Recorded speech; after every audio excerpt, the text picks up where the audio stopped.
J'ai une amie qui a eu un très grave accident à l'âge de 11 ans.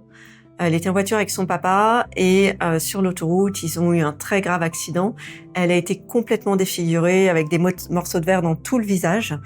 Et elle a passé une grande partie de son adolescence dans les hôpitaux. Je te laisse imaginer toutes les horreurs qu'elle a pu entendre à l'école concernant son visage, comme quoi elle ressemblait à un monstre, etc. Le temps que la reconstruction se fasse. Donc c'est quelque chose qui l'a marqué pour toute sa vie. Après, heureusement, il y a des chirurgiens qui font un travail merveilleux et quand tu la croises, ça se voit pas. Par contre, en parlant avec elle, elle disait, et je la trouve incroyable cette femme, elle disait: c'est la meilleure chose qui me soit arrivée et je suis remplie de gratitude pour tout ce que j'ai vécu. À l'époque, c'était une enfant.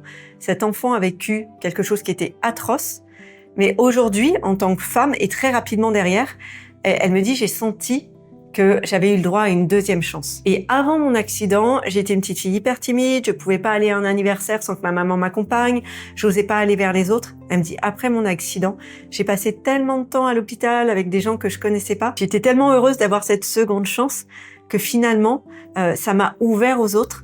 Et j'avais plus peur de la mort, j'avais plus peur de rien. Et aujourd'hui, c'est une femme incroyable, qui a un relationnel de dingue, qui réussit dans son business, qui est hyper courageuse. Et quand on arrive, nous, avec nos petits bobos de la vie, et qu'on écoute son histoire, ça fait relativiser. Finalement, pourquoi je te raconte cette histoire?